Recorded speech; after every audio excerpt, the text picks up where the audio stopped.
Welcome back to my workshop. Today's quick video is a follow-up to the 450 watt oscillating belt sander. I did a review a couple of weeks ago. This video is just to cover making the quick roller cabinet base.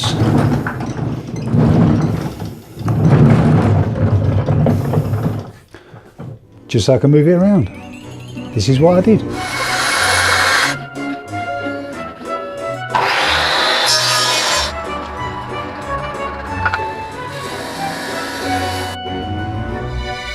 So, the first thing I had to do was sort out where the roller cabinet was going to go.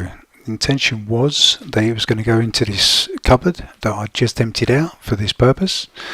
But when I first designed the cupboard, it had a base in it. Now obviously I needed the bottom of the cupboard to be the same floor level, so I didn't have to bump it up into the cupboard. So it was just all going to be floor level. So basically using a multi-tool, I chopped out the panelling at the bottom.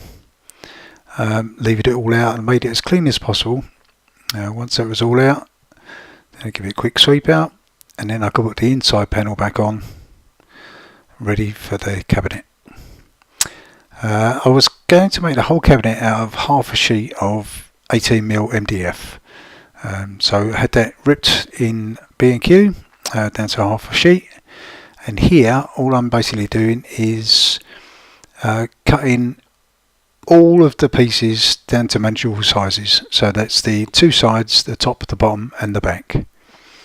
Having a quick clean up here because obviously MDF dust is nasty, and cleaning off the labels. Obviously this was a discounted piece of MDF, so they stuck a nasty label on it. There's nothing worse than having labels on a piece of furniture.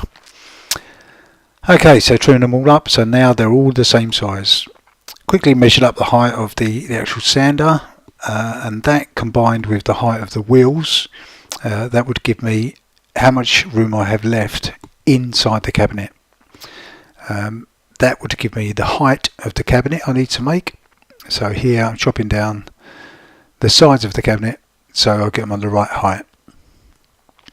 Then quick measure up of the size, the width of the cabinet, and then chop up all the remaining pieces of MDF to the right width. So using this was quicker to do on my table saw. So now there should be all my pieces, my two sides on my back and my top and the bottom all cut to size. Now using my pocket hole jig, I wouldn't normally recommend using this for MDF, but it does seem to work quite effectively if you use it combined with wood glue and some brad nails. So again, quick hoover up there. And a quick trial to see how it all works out. Now I've marked out here for the wheels, so this is the base, and I'm using these inserts which I got from Screwfix. They're as cheap as chips and they work really well. You just drill an 8mm hole, bang one of these inserts in, and then you've got a threaded insert. Now assembling the carcass, it's just assembling like you would do a normal box, but with obviously one open side. So using a combination of wood glue and some brad nails. Now obviously you can see here the top actually sits on top of the sides, so that way all of the weight on the top is not going to cause any shear, so you're not going to have any splitting of the MDF. There you saw me putting in the screws into the pocket hole inserts and screwing on the wheels. Now using my angle grinder, this is a work zone angle grinder I got from Aldi's. Highly impressed with this. If you want a review, give us a shout. But just basically use that to trim off all the lengths of the bolts. Normally I do that in a vise, but this was quicker. Quickly tried the sander on top of it in the cupboard, and it looked like it was going to be better if it went sideways. So that's how I was going to mount it. So mark the holes out. 4 more inserts, put the sander on, screw in some screws. Job done, nice and firm.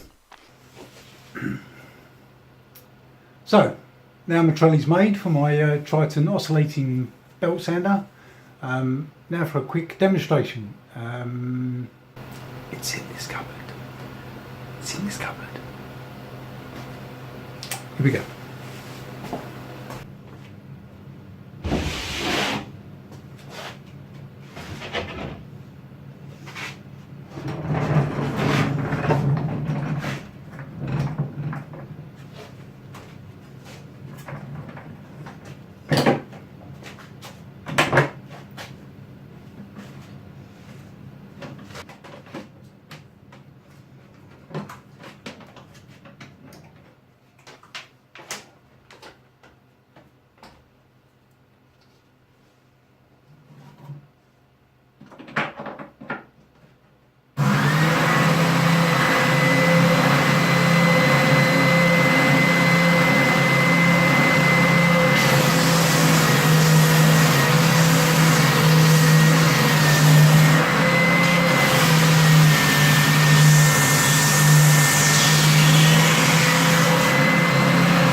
So I hope you found that video useful. There may be one or two things that you've picked up from that video that could help you in your workshop.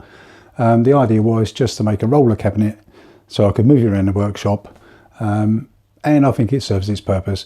It's not pretty, but it's functional. Obviously if you want to paint it afterwards, no problem at all. But for my workshop, I think that's fine. So thank you for watching. Don't forget to like and subscribe. And I'll see you again back here for some other videos.